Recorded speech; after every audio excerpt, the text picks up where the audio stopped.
আসসালামু আলাইকুম। প্রিয় শিক্ষার্থী বন্ধুরা, জেএমএস স্টাডি সেন্টারের পক্ষ থেকে সকলকে অনেক অনেক শুভেচ্ছা।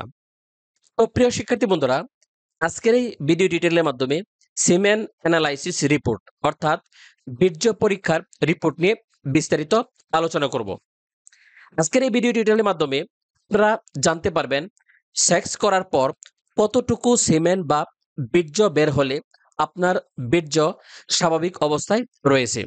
সিমেন বা বীর্যের কালার কিরকম হলে কোন রোগের নির্দেশ করে, সিমেন্ট বা বীর্যের ঘনত্ব অর্থাৎ পাতলা ঘন বা চটচটে হলে বাচ্চা নেওয়ার ক্ষেত্রে কোন কোন সমস্যা হতে পারে, সিমেন্ট বা বীর্য কিরকম হলে গর্ভধারণের সম্ভাবনা কমে যায়, সিমেন্ট বা বীর্য কত সময়ের মধ্যে তরলে পরিণত হলে বুঝবেন আপনার সিমেন্ট বা বীর্য ভালো আছে, কি কি সমস্যার কারণে আপনার বাচ্চা হচ্ছে না ইত্যাদি সম্পর্কে বিস্তারিত জানতে পারবেন আজকের এই ভিডিও টিউটোরিয়ালের মাধ্যমে।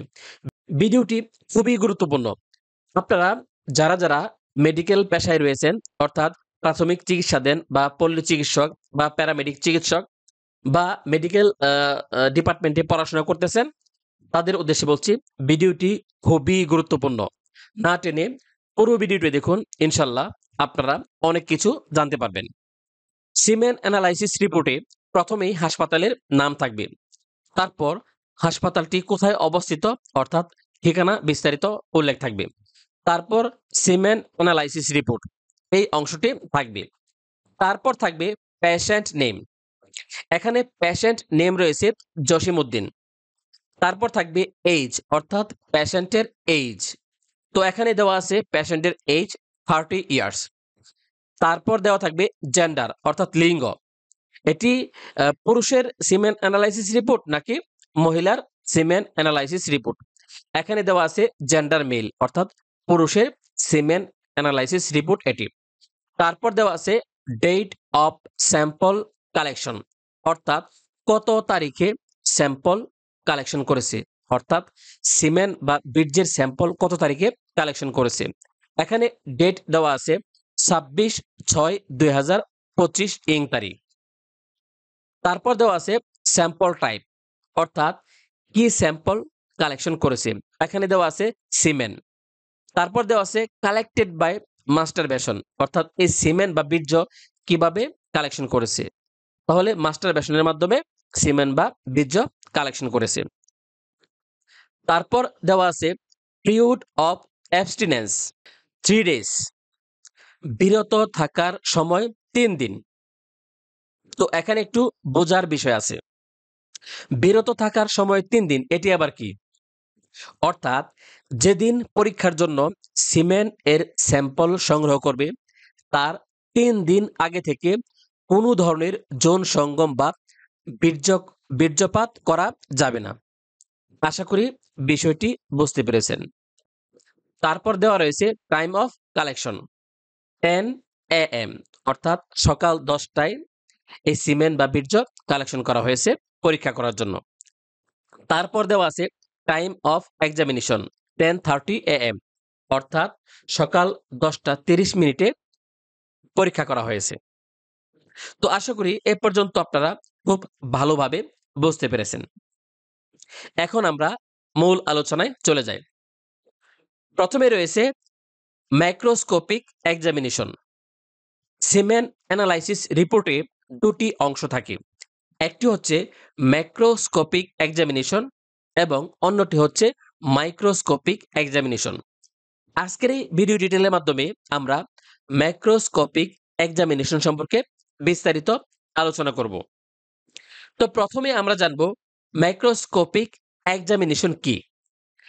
ম্যাক্রোস্কোপিক এক্সামিনেশন হলো বীর্যের বাহিরের বৈশিষ্ট্যগুলো যেমন পরিমাণ, রং, গন্ধ, ঘনত্ব, তরল হতে কত সময় নেয় ইত্যাদি চোখে দেখে বা সাধারণ যন্ত্র দিয়ে পরীক্ষা করা।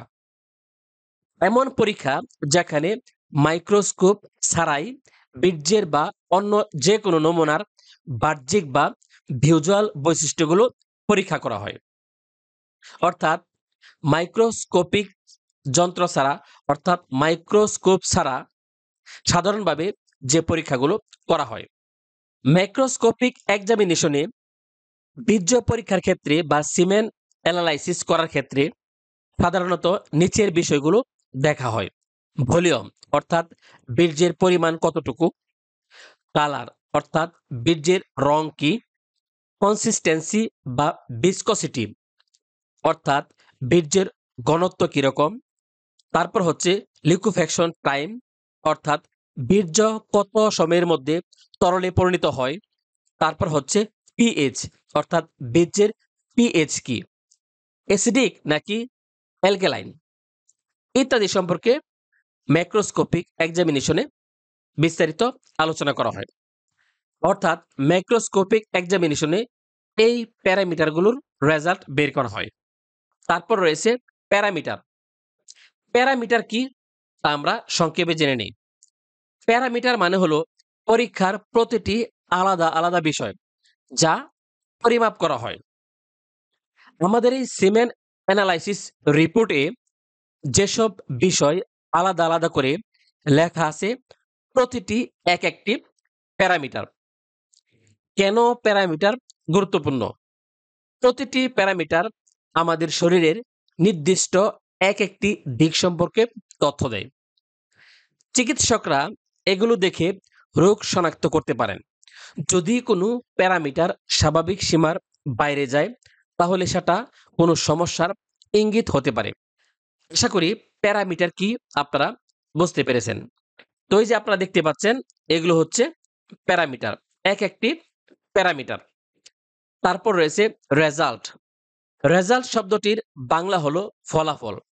রেজাল্ট বা ফলাফল বলতে বোঝায় কোনো পরীক্ষা বিশ্লেষণ বা পরিশ্রমের পর যে চূড়ান্ত তথ্য বা উপাত্ত পাওয়া যায় সেটাই ফলাফল। যখন আপনি কোনো রক্ত পরীক্ষা, সিমেন অ্যানালাইসিস, ইউরিন টেস্ট বা অন্য কোনো ল্যাব টেস্ট করেন তখন রিপোর্টে প্রতিটি প্যারামিটারের পাশে যেটা লেখা থাকে সেটাই তার রেজাল্ট বা ফলাফল। আপনারা দেখতে পাচ্ছেন আমাদের এই রিপোর্ট এর প্রতিটি প্যারামিটারের পাশে একটি করে রেজাল্ট দেওয়া আছে। আশা করি রেজাল্ট কি তা সহজে বুঝতে পেরেছেন। এগুলো হচ্ছে প্যারামিটার আর এগুলো হচ্ছে রেজাল্ট। তো আপনারা প্যারামিটার কি, রেজাল্ট কি আশা করি তা সহজে বুঝতে পেরেছেন। তারপর রয়েছে রেফারেন্স রেঞ্জ।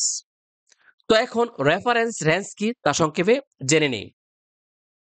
রেফারেন্স রেঞ্জ মানে হলো কোনো পরীক্ষার যেমন রক্ত, প্রস্রাব, বীর্য ইত্যাদি নির্ধারিত স্বাভাবিক মানের পরিসীমা যেটার মধ্যে থাকলে সেটি স্বাভাবিক বা নরমাল ধরা হয়। সহজ ভাষায় বলতে গেলে যখন আপনি কোনো মেডিকেল টেস্ট করেন তখন টেস্টের ফলাফল কতটা হলে সেটি ভালো বা স্বাভাবিক ধরা হবে সেই সীমাটিকে বলা হয় রেফারেন্স রেঞ্জ অর্থাৎ রেফারেন্স রেঞ্জ বা নরমাল রেঞ্জ। কেন রেফারেন্স রেঞ্জ দরকার? রোগ আছে কিনা তা বোঝার জন্য, চিকিৎসক সঠিক চিকিৎসা পরিকল্পনা করতে পারেন, কোন মান স্বাভাবিক আর কোনটা অস্বাভাবিক তা নির্ধারণ করতে সাহায্য করে। তো আশা করি আপনারা রেফারেন্স রেঞ্জ কি তা বুঝতে পেরেছেন। রেফারেন্স রেঞ্জ সবসময় একরকম নাও হতে পারে। এটি নির্ভর করে বয়স, লিঙ্গ, গর্ভাবস্থা, পরীক্ষার ধরন, ল্যাবরেটরিতে ব্যবহৃত পদ্ধতির উপর। তো আমরা রেফারেন্স রেঞ্জ সম্পর্কে বিস্তারিত জেনে নিলাম। তারপর রয়েছে ভলিউম অর্থাৎ পরিমাণ। বীর্যের মোট পরিমাণ অর্থাৎ সিমেন বা বীর্যের মোট পরিমাণ। একবার বীর্যপাতের সময় যত মিলিলিটার বীর্য নিঃসরণ হয় এটাকে এখানে বোঝানো হয়েছে। তো আমরা রেজাল্ট পেয়েছি 3.0 মিলিলিটার। তো আমাদের রেফারেন্স রেঞ্জ হচ্ছে 1.5 থেকে 6.0 মিলিলিটার। তো আমরা দেখতে পাচ্ছি আমাদের রেজাল্ট রেফারেন্স রেঞ্জের মধ্যেই রয়েছে যেহেতু আমাদের রেজাল্ট হচ্ছে 3.0 মিলিলিটার। অর্থাৎ আজকের রিপোর্ট অনুযায়ী বীর্যের পরিমাণ স্বাভাবিক সীমার মধ্যে রয়েছে। রেফারেন্স রেঞ্জের মধ্যে থাকা ভালো। তারপর রয়েছে কালার অর্থাৎ রং, বীর্যের রং বা সিমেনের রং। আমরা রেজাল্ট পেয়েছি হোয়াইটিশ গ্রে অর্থাৎ সাদাটে ধূসর। আর আমাদের রেফারেন্স রেঞ্জ হচ্ছে হোয়াইটিশ টু গ্রে, সাদাটে ধূসর। অর্থাৎ আজকের রিপোর্ট অনুযায়ী বীর্যের কালার বা রং স্বাভাবিক সীমার মধ্যে রয়েছে, রেফারেন্স রেঞ্জের মধ্যে থাকা ভালো। তারপর হচ্ছে ভিসকসিটি। তো ভিসকসিটি এটা আবার কি? তো আমরা প্রথমেই ভিসকসিটি কি সে সম্পর্কে জানবো। ভিসকসিটি মানে হলো বীর্যের ঘনত্ব বা তরল হওয়ার ক্ষমতা, অর্থাৎ বীর্য কতটা পাতলা বা ঘন এবং কত সহজে তা তরলে পরিণত হয়। সহজ বাংলায় বলতে গেলে যখন বীর্যপাত হয় তখন শুরুতে বীর্য একটু ঘন ও চটচটে থাকে। সাধারণত ২০ থেকে ৩০ মিনিটের মধ্যে এটি তরলে পরিণত হয়। যদি বীর্য খুব বেশি ঘন বা স্টিকি থাকে এবং সহজে তরলে পরিণত না হয় তাহলে তাকে অ্যাবনর্মাল ভিসকসিটি বলা হয়। আশা করি আপনারা ভিসকসিটি কি তা খুব ভালোভাবে বুঝতে পেরেছেন। তো আমাদের আজকের এই রিপোর্ট অনুযায়ী সিমেন্ট বা বীর্যের যে ভিসকসিটি পেয়েছি তা নরমাল অবস্থায় রয়েছে। আমরা রেজাল্ট নরমাল পেয়েছি। আর আমাদের রেফারেন্স রেঞ্জও নরমাল দেওয়া আছে। অর্থাৎ আজকের রিপোর্ট অনুযায়ী বীর্যের ভিসকসিটি বা স্বাভাবিক সীমার মধ্যে রয়েছে, রেফারেন্স রেঞ্জের মধ্যে থাকা ভালো লক্ষণ। তারপর যে প্যারামিটারটি রয়েছে তা হচ্ছে লিকুইফ্যাকশন টাইম। তো এই লিকুইফ্যাকশন টাইম আবার কি? তাহলে চলুন আমরা প্রথমে জেনে নেই এই লিকুইফ্যাকশন টাইম কি। লিকুইফ্যাকশন টাইম মানে হলো বীর্যপাতের পর বীর্য ঘন অবস্থায় থাকে, কিছু সময় পরে এটি তরলে পরিণত হয়। এই তরলে পরিণত হতে যত সময় লাগে সেটাই হলো লিকুইফ্যাকশন টাইম। তো আশা করি এই লিকুইফ্যাকশন টাইম কি তা আপনারা বুঝতে পেরেছেন। তো আমরা লিকুইফ্যাকশন টাইম পেয়েছি 20 মিনিটস। তো আমাদের রেফারেন্স রেঞ্জ হচ্ছে লেস দেন 60 মিনিটস, অর্থাৎ 60 মিনিটের কম সময়ের মধ্যে, অর্থাৎ 60 মিনিটের মধ্যে আমাদের যে সিমেন্ট বা বীর্য কালেকশন করেছি সেটা তরলে পরিণত হতে হবে। কিন্তু আমাদের যে সিমেন্ট বা বীর্য কালেকশন করেছি সেটা 20 মিনিটের মধ্যে তরলে পরিণত হয়েছে। অর্থাৎ বীর্য স্বাভাবিক সময়ের মধ্যে তরলে পরিণত হয়েছে, যা একটি ভালো বা স্বাভাবিক লক্ষণ। তারপর রয়েছে পিএইচ। এই পিএইচ আবার কি? তাহলে চলুন আমরা পিএইচ কি তা বিস্তারিত জেনে নিই। পিএইচ হলো বীর্য অম্ল অ্যাসিডিক নাকি ক্ষারীয় বা অ্যালকালাইন সেটা পরিমাপ করার একটি উপায়। পিএইচ স্কেল 0 থেকে 14 পর্যন্ত হয়। 0 এর নিচে অম্লীয় অর্থাৎ অ্যাসিডিক, 7 নিরপেক্ষ অর্থাৎ নিউট্রাল, আর 7 এর উপরে ক্ষারীয় অর্থাৎ অ্যালকালাইন। কেন পিএইচ গুরুত্বপূর্ণ? স্বাভাবিক ক্ষারীয় পিএইচ 7.2 থেকে 8.0 শুক্রাণুকে মহিলা প্রজনন পথে বাঁচিয়ে রাখতে সহায়তা করে। যদি পিএইচ কম হয় বা অম্লীয় হয় তাহলে শুক্রাণু বেঁচে থাকতে বা চলাচল করতে অসুবিধা হতে পারে। পিএইচ বেশি হলে অর্থাৎ 8.0 বা 8.0 এর বেশি হলে ইনফেকশন বা প্রদাহের লক্ষণ হতে পারে। আজকের এই রিপোর্ট অনুযায়ী আমরা পিএইচ পেয়েছি 7.8।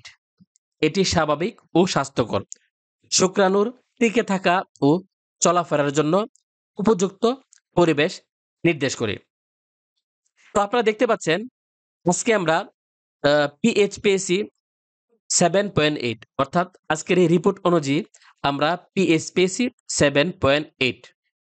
আর পিএইচ এর রেফারেন্স রেঞ্জ হচ্ছে is greater than or equal 7.2, অর্থাৎ এই পিএইচ এর রেফারেন্স রেঞ্জ হচ্ছে 7.2, অর্থাৎ 7.2 হতে হবে অথবা 7.2 এর বেশি হতে হবে পিএইচ।